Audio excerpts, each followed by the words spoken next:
My name is Amy Swear, and I'm a senior legal policy analyst at the Heritage Foundation's Meese Center for Legal and Judicial Studies. My primary areas of research include the Second Amendment and firearms-related policy, including the intersection of mental health and gun-related violence. Too often, it seems to me that policymakers seem to think that when it comes to gun-related violence, we're left with two options. Either we take no or minimal action, or we take the most extreme actions possible, regardless of how effective those are going to be or how many constitutional lines they cross. This is a false choice. The reality is that while we will never be able to perfectly predict future violence or intercept every threat to public safety, especially when it comes to more statistically rare events like mass public shootings, we aren't helpless, we aren't hopeless, and we aren't forced to extremes. There are certain common characteristics about perpetrators of mass public violence that leave us with avenues for meaningful intervention, and many of those have already been discussed here on other panels. Most importantly, they leave us with avenues for meaningful intervention that don't preemptively attack the rights, the constitutional rights of Texans who are not and will never be a danger to themselves or to the public.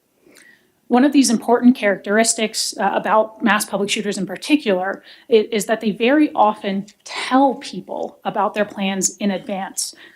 The Violence Project, which is a project that I would heavily recommend to all of the committee members, especially in light, ma'am, of your earlier comment about what sort of studies are out there about mass public shooters that have looked at this from a purely statistical, data-focused standpoint. The Violence Project recently analyzed over 50 years of data on mass shooters and concluded that almost half of them exhibited some form of leakage about their plans prior to the shooting.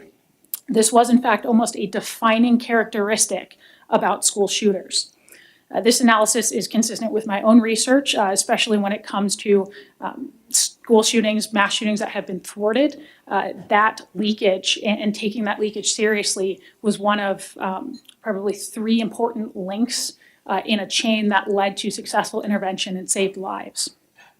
What this also tells us is that there's a tremendous opportunity for intervention if we empower Texans who hear these leaked plans to take action. Of course, very rarely do these would-be shooters leak their plans directly to law enforcement officers. No, it's generally to family members, to friends, to members of the community. And those are the individuals who are there to recognize those signs of dangerousness, hear that dangerous intent, and it's important that they understand how important of a role they can play.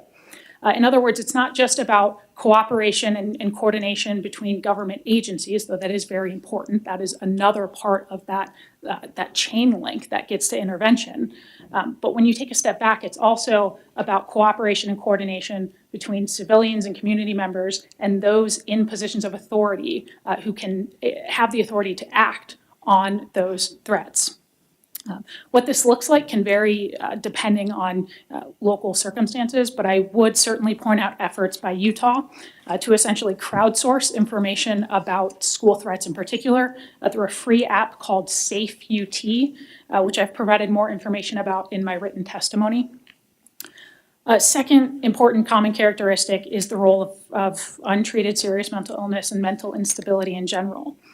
It has become increasingly controversial to suggest that mental illness has anything to do whatsoever with gun-related violence, and I suspect this is motivated largely because of very legitimate concerns about unfairly demonizing the mentally ill. So let me be very clear. I very much agree with what has been said, especially at the first panel.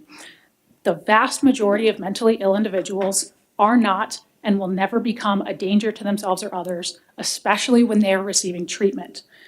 There are clearly mass shooters who have nothing whatsoever to do with mental illness. You look at right here in El Paso, that individual was not mentally ill. He was motivated by a dangerous and violent ideology. And that is the case with other, what we would consider more generally terroristic shooters. So it's not the case that all mentally ill people are violent, certainly not the case that all mass shooters are mentally ill. But the statistical reality is that almost 2/3 of mass public shooters have clearly exhibited signs of serious mental instability in the days, weeks, and months leading up to their horrific offenses. In fact, While it's often a confluence of events, as panelists talked about, this confluence of many factors, it's very clear that one of those factors often includes mental crisis. Importantly, almost none of these individuals were receiving mental health treatment at the time they committed the shooting.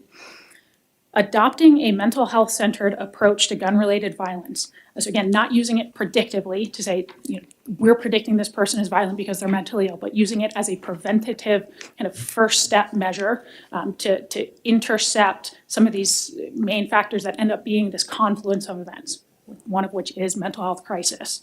This mental health centered preventative approach can serve not only to protect Texans from rare events like mass public shootings, but is likely to have a broad public health benefit that impacts and protects Texans from much more common and widespread types of gun-related violence, particularly suicide.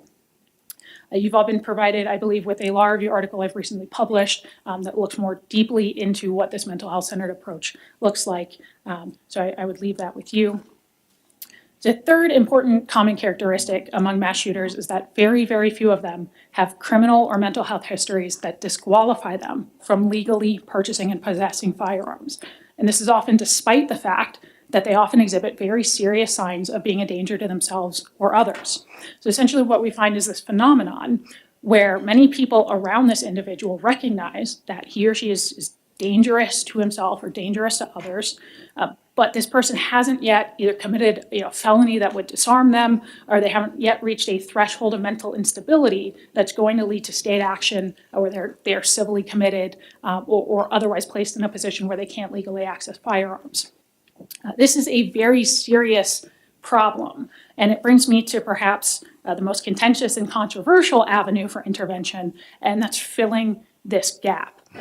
Clearly, there are some mass shooters who could have and should have been prevented from possessing firearms under existing laws.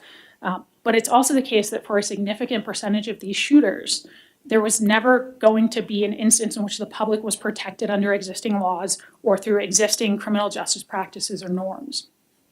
Because of this, many states have looked to extreme risk protection orders, also known as red flag laws. And to be clear, one of the reasons that so many people have had so many concerns about these laws is that too many of them have been poorly designed and poorly implemented. I share many of these concerns of Second Amendment advocates when it comes to both these laws as they already exist in states that have implemented them, and when it comes to specific bills that have been introduced in Texas.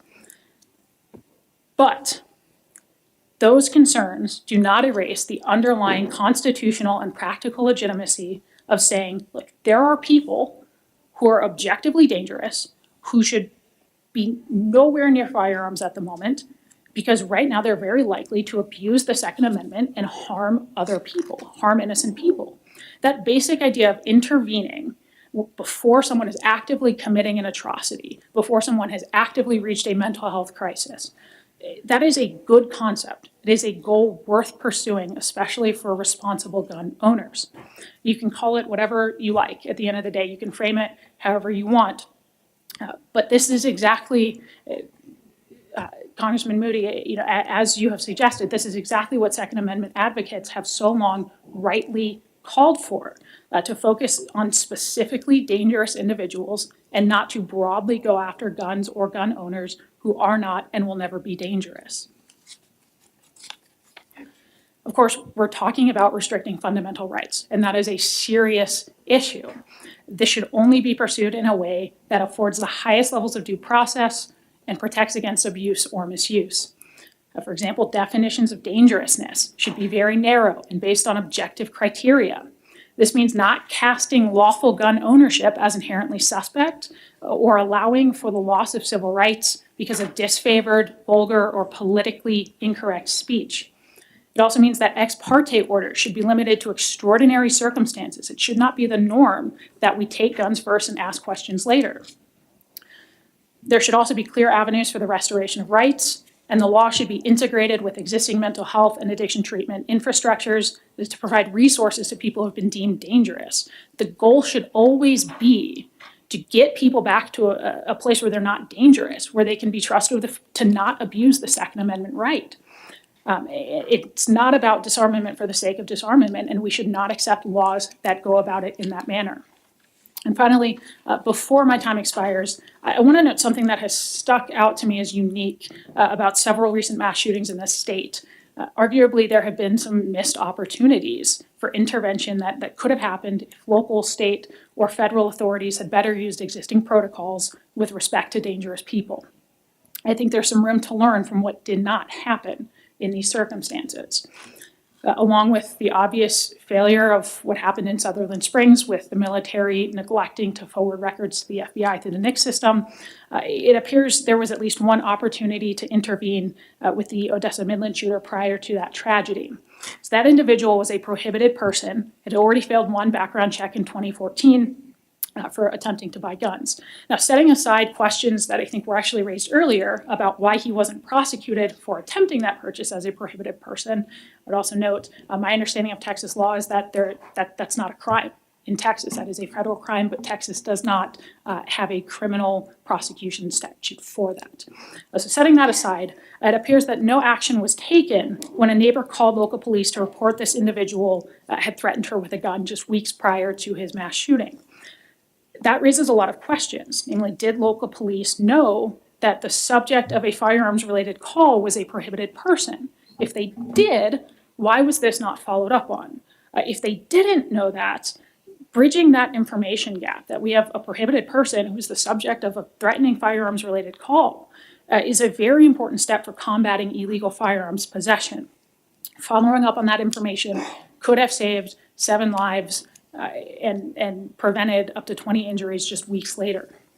I also point out very quickly that the White Settlement shooter just several weeks ago should still have been in prison in New Jersey if New Jersey had taken his criminal illegal possession of a firearm seriously. So that individual was charged with criminal possession of a firearm in 2016. This is a man at the time with a long history of violence and stretching many states, a long history of mental instability. He was facing serious prison time, but was allowed to plead to a lesser offense. He ends up serving, I believe being sentenced just to time served. Instead of 3 to 5 years, he's released about a year and a half later. He's here in Texas trying to commit a mass shooting, but for the heroic actions of that church security team that could have been much worse.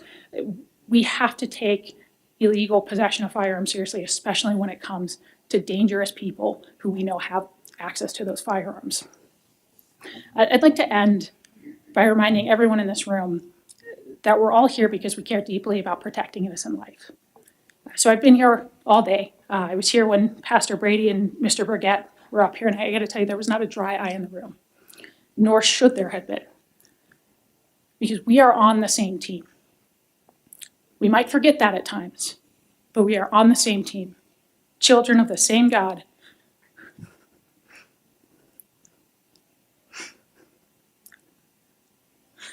Whose hearts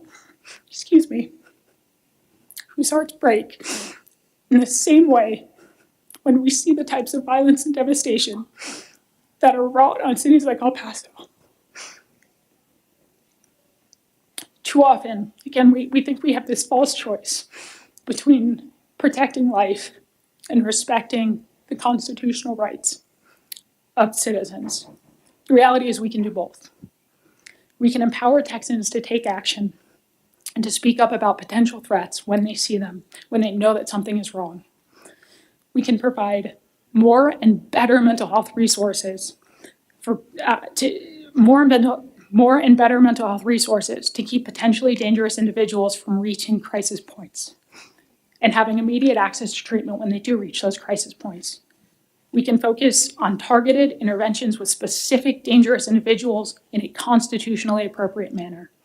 We aren't helpless, we aren't hopeless, and we aren't in need of extreme measures. We're just in need of the right ones. I have a question. I appreciate it. Aside from your testimony, Amy, I just wanted to thank you for your empathy. I think one of the